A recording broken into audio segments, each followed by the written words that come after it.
बिस्मिल्लाहिर्रहमानिर्रहीम अस्सलाम वालेकुम। आप पाकिस्तान डेली न्यूज़ देख रहे हो। मेरा नाम है अब्दुल रहमान। नाज़रीन, आज 27 सितंबर है। नवाज शरीफ साहब जी 21 अक्टूबर को वापस आ रहे हैं या नहीं आ रहे हैं। कल एतजाज़ एहसन साहब से ये सवाल किया गया सहाफ़ी की तरफ से। उन्होंने कहा कि जी नवाज शरीफ साहब 21 अक्टूबर को वापस आ रहे हैं, तो एतजाज़ एहसन साहब कहते हैं कौन से साल की 21 अक्टूबर है जिसमें नवाज शरीफ साहब वापस आएंगे। उन्होंने कहा कि जी इसी 2023 की जो 21 अक्टूबर है उसमें नवाज शरीफ साहब यानी कि अगले माह वापस आ जाएंगे। तो एतजाज़ एहसन साहब कहते हैं कि नवाज शरीफ साहब तब तक वापस नहीं आएंगे जब तक खुदा न खासा इमरान खान को कत्ल नहीं कर दिया जाएगा या उसको गोली नहीं मार दी जाएगी, तब तक नवाज शरीफ साहब वापस नहीं आएंगे। अब एतजाज़ एहसन साहब जैसा सीनियर सियासतदान जिसकी तमाम उम्र जो है वो पार्टी के लिए केसेस लड़ते हुए गुजरी है, बहुत बड़ी तहरीक चलाई वकला की, उस तहरीक के बानियों में जो है एतजाज़ एहसन साहब का नाम आता है और बड़े सीनियर सियासतदान हैं। पीपल्स पार्टी की जो है सीईसी के जो है वो मेंबर भी हैं, तो सीनियर सियासतदानों में नाम आता है। अब वो ये बात कर रहे हैं कि जी नवाज शरीफ साहब जो हैं वो 21 अक्टूबर को कहा तो जा रहा है, लेकिन ये नहीं बता रहे हैं कि वो 2023 की होगी, 2024 की होगी या 2027 की जो है वो 21 अक्टूबर को वापस आएंगे। अब अगर पाकिस्तान में माहौल देखा जाए तो नवाज शरीफ साहब क्या नहीं जानते कि पाकिस्तान में अगर इलेक्शन होते हैं और पीटीआई को जो है वो लेवल प्लेइंग फील्ड देनी पड़ेगी, उसके बगैर पाकिस्तान में इलेक्शन नहीं होंगे। और अगर पीटीआई को लेवल प्लेइंग फील्ड दी जाती है, इमरान खान बेशक अंदर भी हों, तो क्या नवाज शरीफ साहब जो हैं वो इलेक्शन जीत जाएंगे? कितनी धांधली कर लेंगे, 20% या 30% या 40% धांधली कर लेंगे, फिर भी इमरान खान की जो हुकूमत है वो 2/3 से पाकिस्तान में बन जाएगी। तो फिर नवाज शरीफ साहब जो है, अगर इमरान खान की हुकूमत आ गई तो फिर नवाज शरीफ साहब यहाँ क्या करेंगे? उनके केसेस भी दोबारा ओपन हो चुके हैं। जितनी तरमीम की थी पिछले 16 माह में, वो भी आहिस्ता आहिस्ता कलअदम होती जा रही हैं सुप्रीम कोर्ट की तरफ से। तो फिर यहाँ आकर जो है कहीं फंस ना जाएं। क्या ये कोई जाल तो नहीं बिछाया जा रहा नवाज शरीफ साहब के लिए कि उनको यहाँ बुलाया जा रहा है, उनको दिलासे दिए जा रहे हैं कि जी आप आएँ और जो है आपको बड़ा ज़बरदस्त माहौल दिया जाएगा और आपको चौथी बार प्राइम मिनिस्टर भी बनाया जाएगा। फिर उन्होंने जो वहाँ बैठ के प्रेस कॉन्फ्रेंस की और कहा कि जी बाजवा का और फैज़ हमीद का एहतसाब होना है और ये कब तक ऐसा चलेगा, हम एहतसाब करेंगे, और वो एहतसाब का बयानिया लेकर वापस आ रहे थे। तो उसके ऊपर अब जो है कुछ हालात साजगार हैं या नहीं है, इसके हवाले से जो जावेद लतीफ़ साहब हैं जो कि नवाज शरीफ साहब के बड़े करीब समझे जाते हैं, वो क्या कहते हैं? वो कहते हैं कि जी मुस्लिम लीग नून में 90% लोग समझते हैं कि जनरल बाजवा और फैज़ हमीद नवाज शरीफ की नाअहली के जिम्मेदार हैं, लेकिन हम इनके खिलाफ किसी कार्रवाई का मुतालबा नहीं कर रहे हैं। उन्होंने मज़ीद कहा कि नवाज शरीफ ने कौम को दरपेश मसाइल की वजह से 31 अक्टूबर को वतन वापसी पर किसी भी शानदार इस्तकबाल का एहतमाम न करने का मशवरा दिया है। वो मीनार पाकिस्तान पर अपने ख़ताम में पाकिस्तान को माशी तौर पर मजबूत बनाने का मंसूबा देंगे। यानी कि उन्होंने कहा कि जी हम जो है 90% लोग जो हैं, जो कि पीएमएलएन के लोग हैं, वो कह रहे हैं कि जी हमें जो है इनकी कार्रवाई का मुतालबा नहीं करना चाहिए। तो सॉफ्टवेयर अपडेट हो चुका है और इस जो बयानिया नवाज शरीफ साहब ने वहाँ बैठ कर प्रेस कॉन्फ्रेंस की, तो यहाँ पार्टी के 90% लोगों ने कहा कि जी नवाज शरीफ साहब आप तो बाहर बैठे हैं और यहाँ सख्तियाँ हम बर्दाश्त कर रहे हैं।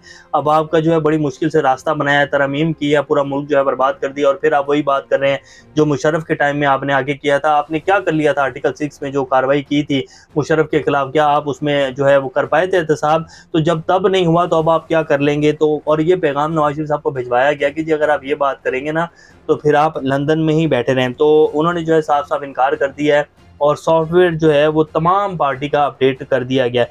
इसके साथ साथ नई पार्टी भी बनने जा रही है, वो भी खबर आपके सामने रखेंगे। तो जावेद लतीफ़ साहब ने, इसके साथ राना सनाउल्लाह साहब जो हैं उन्होंने भी कह दिया, खुर्रम दस्तगीर साहब भी यही कहते हैं कि जी हमें जो है हमने जनरल मुशर्रफ के खिलाफ आर्टिकल 6 के तहत ट्रायल किया था, लेकिन इसके बाद जो हुआ वो सब के सामने है। मुझे यकीन है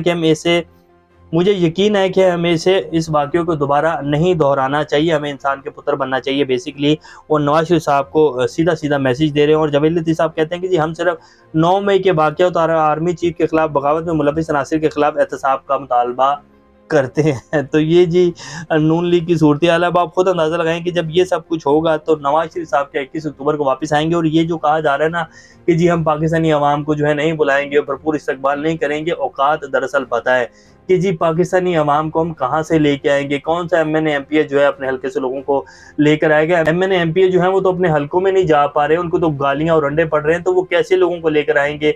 तबाही फेर के रख दी है मुल्क की अवाम के पास एक वक्त का जो है वो खाना नहीं है, बिजली के बिल, पेट्रोल, ये पाकिस्तान की तारीख में कभी इतना बड़ा जो है रिसेशन नहीं आया जितना बड़ा इस टाइम, और आवाम जो है वो तबाह हाल हो चुकी है। तो कैसे आवाम को लेकर आएंगे और नवाज शरीफ का इस्तकबाल करने के लिए लेके आएंगे? तो इसीलिए जो है ये अब जो है वो कहा जा आ रहा है कि जी नवाज शरीफ साहब कह रहे हैं कि जी आवाम को हमने मुश्किल में नहीं डालना है और सीधा जो है मीनार पाकिस्तान जाएंगे और वहाँ पाकिस्तान को दरपेश माशी तौर पर मजबूत बनाने का मंसूबा जो है वो देंगे। सुभान अल्लाह, नवाज शरीफ साहब अब पाकिस्तान को माशी तौर पर मजबूत बनाने का मंसूबा देंगे, जो पिछले 35 साल तो दे नहीं सकी ये दोनों पार्टियां, अब पता नहीं क्या मंसूबा देंगे।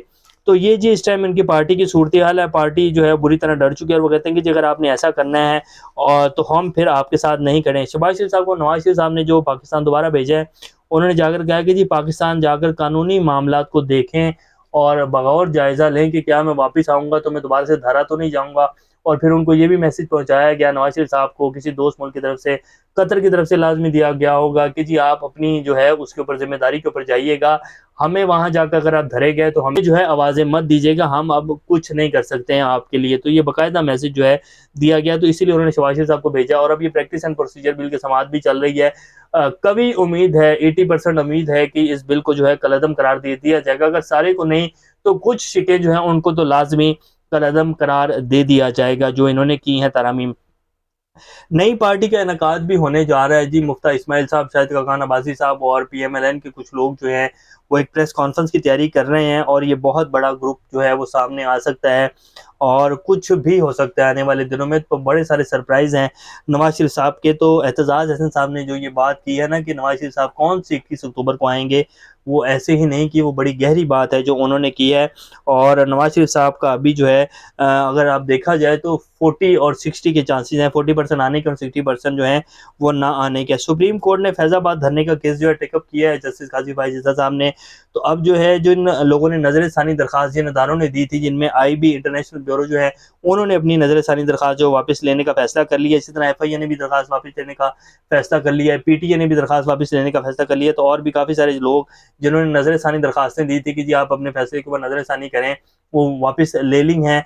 और ये बहाना है कि इसी तरह जो है जस्टिस काजी फायजीसा साहब जो हैं वो इस केस को छोड़ दें, लेकिन अब वो ऐसे नहीं छोड़ेंगे और ये केस जो है इसके ऊपर भी समाअत होगी और देखेंगे आप कि कैसे जो है आइन और कानून की हुक्मरानी बहाल करवाई जाती है। और इंशाल्लाह पाकिस्तान में आइन और कानून बहाल होगा और लाजमी होगा। अभी तक यही अपडेट्स हैं, इंशाल्लाह नेक्स्ट अपडेट से दोबारा आप लोग के सामने आ जाऊंगे। तब तक अपना और इस चैनल का ख्याल रखिएगा। अल्लाह हाफिज़।